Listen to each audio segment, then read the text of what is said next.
का हमला जैसे हुआ था वैसे महाराष्ट्र में हो रहा है। दूसरा, उन्होंने हिंदुत्व और मैं पहले एक का पहला देता हूँ। मैंने अभी जैसे कहा कि ऐसे लोग जैसे किसका नाम मैंने लिया?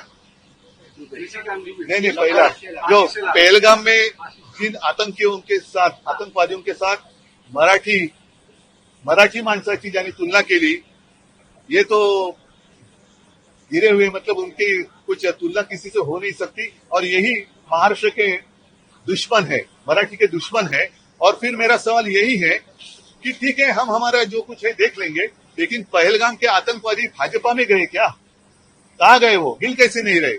तो शायद यही हो सकता है कि कोई कुछ भी करे और भाजपा में आता है तो वॉशिंग पाउडर भाजपा तो और अभी नहीं इतना ही नहीं, लेकिन उनको शर्म भी नहीं आती। पाकिस्तान के खिलाफ पूरे दुनिया में आवाज उठाया। हमारे भी लोग एमपी उन्होंने वो लेके गए थे, अच्छी बात है, हमने तो समर्थन दिया था। लेकिन उसी पाकिस्तान के साथ अब खेल खेलते हुए इन लोगों को शर्म नहीं आती। हिंदुत्व और मराठी को एक कर रहे हैं और उनका कई नेताओं ने सुनो, पहली बात ऐसी है कि हम किसी भाषा का विरोध नहीं कर रहे हैं। हम तो जबरन या सख्ती से हमारे ऊपर कुछ लादने की कोशिश कर रहे हैं, उसका हम विरोध कर रहे हैं। अब मैं कौन सी भाषा में आपके साथ बात कर रहा हूँ? हिंदी में तो कर रहा हूँ। हमारे सांसद यहाँ खड़े हैं, संसद में हिंदी में तो बोलते हैं। जबरदस्ती क्यों? और अगर जबरदस्ती करनी है तो जो उत्तर के राज्य है, चाहे उत्तर प्रदेश है, हमारी कोई दुश्मनी नहीं है, लेकिन वहां तीसरी भाषा कौन सी होगी? तीसरी भाषा कौन सी होगी? कई नेताओं ने सुनो, पहली बात ऐसी है कि हम किसी भाषा का विरोध नहीं कर रहे हैं। हम तो जबरन या सख्ती से हमारे ऊपर कुछ लादने की कोशिश कर रहे हैं, उसका हम विरोध कर रहे हैं। अब मैं कौन सी भाषा में आपके साथ बात कर रहा हूँ? हिंदी में तो कर रहा हूँ। हमारे सांसद यहाँ खड़े हैं, संसद में हिंदी में तो बोलते हैं। जबरदस्ती क्यों? और अगर जबरदस्ती करनी है तो जो उत्तर के राज्य है, चाहे उत्तर प्रदेश है, हमारी कोई दुश्मनी नहीं है, लेकिन वहां तीसरी भाषा कौन सी होगी? तीसरी भाषा कौन सी होगी?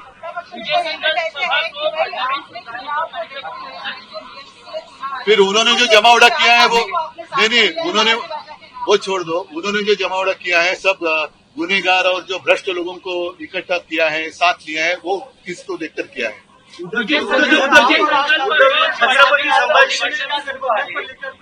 विधानसभा विरोधी पक्ष नेत्याची अजून घोषणा झालेली आहे, तुम्ही आम्ही विषय तो लावून धरतो आहोत, विषय लावून धरतो, लवकरच तुम्हाला दिसेल। मैंने अभी कहा कि उनकी मानसिकता को समझना चाहिए। बीजेपी की हत्या जिन लोगों ने की, यही लोग जो है जिन्होंने सत्ता के लिए बीजेपी की हत्या की, अब रुदाली के लिए उनके पास असल जो ओरिजिनल बीजेपी वाले थे वो भी नहीं रहे, तो सारे अन्य पार्टियों से लेकर वो रुदाली कर रहे हैं। तो उनकी मानसिकता को समझना चाहिए। वो रुदाली वही कर रहे हैं क्योंकि भाजपा खत्म हो गया, भाजपा मर गया, तो वो रुदाली कर रहे हैं। भाजपा तो मर गया, अटल जी और आडवाणी जी का जो भाजपा था वो मर गया है, और उसकी हत्या इन लोगों ने, जो सत्ता पिपासु है, उन लोगों ने की है। छत्रपती संभाजी महाराज के बारे में विधायक बघा, या गोष्टी जिथल्या तिथे यांना ठोकलं पाहिजे। जर छत्रपती संभाजी महाराजांबद्दल, शिवाजी महाराजांबद्दल कोण बोलत असेल तर तो कोण असेल तो असेल त्याला ठोकलं पाहिजे। काय कशाला बोलवलं? नाही, ते डुबे जाऊ द्या। पहिल्या प्रथम मी सर्व माध्यमांना धन्यवाद देतोय।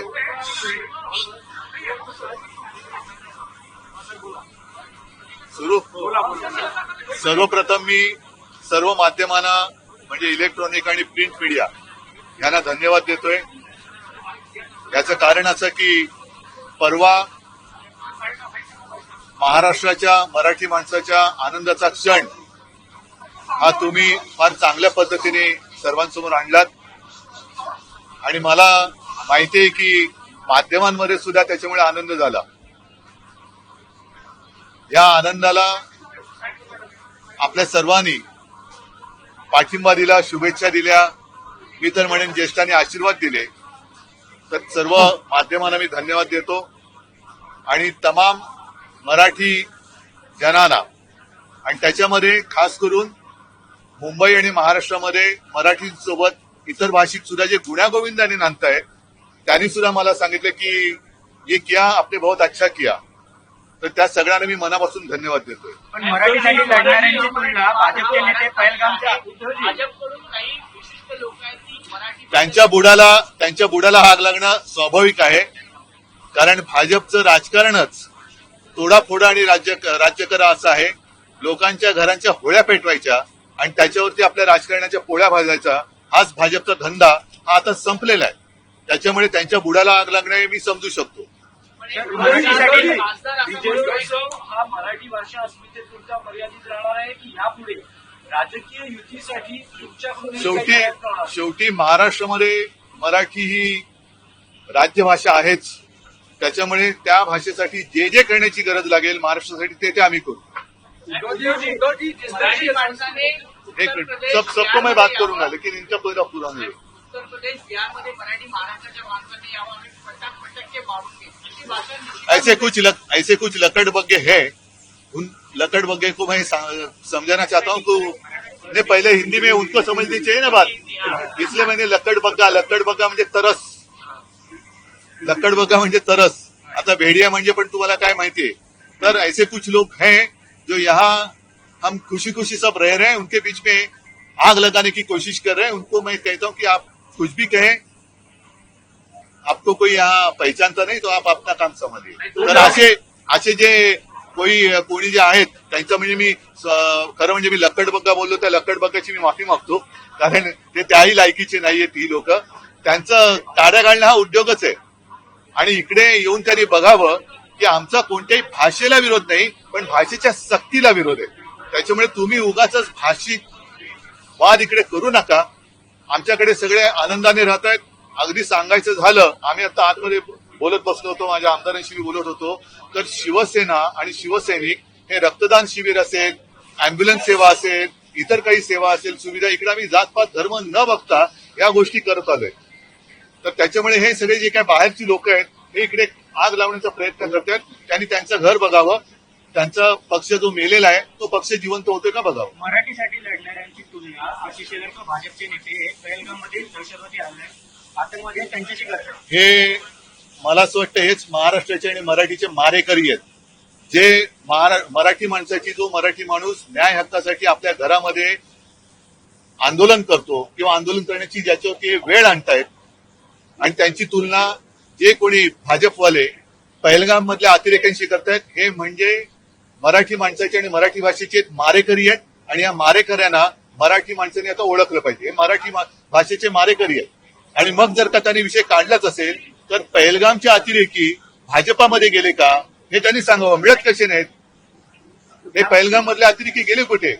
ज्याने आमच्यावरती आरोप केला त्यांच्या घरामध्ये राहतात का? गेले कुठे? लाज वाटली पाहिजे की एक तर तुम्ही हिंदूंनाही वाचवू शकत नाही आणि मराठी माणसांवरती अन्याय करणाऱ्यांची तुम्ही बाजू घेता. हे असे कर्मदरिद्री लोक आपल्या महाराष्ट्रामध्ये दुर्दैवाने राज्यकर्ते आहेत, याची लाज वाटते. त्यांचं म्हणणं आहे की त्यांनी मराठी विजयोत्सवाची बातमी झाली त्याला रडगाणं दुर्दावी असं म्हटलं. नाही, मी त्यांची मानसिकता समजू शकतो, कारण मूळ भाजप हा मेलेला आहे. त्याचाच खून या लोकांनी केलाय. आणि त्यांचं जे काय रुदाली चालू आहे, रुदाली हा सुद्धा हिंदी शब्द आहे.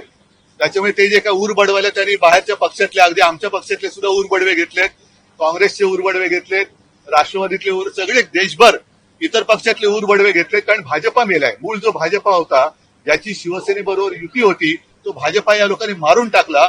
आणि त्याचं दुःख व्यक्त करताना जे ऊर बडवतात, ते ऊर बडवायला सुद्धा त्यांची ओरिजिनल माणसं नाहीयेत. त्यांना ती माणसं सुद्धा इतर पक्षातून घ्यावं लागतात. त्याच्यामुळे फडणवीसांची प्रतिक्रिया मी समजू शकतो. पण मराठी माणसाच्या आनंद क्षणाला ज्यांना रुदाली वाटत असेल, हे अत्यंत विकृत आणि हिंसक वृत्तीचे माणसं आहेत.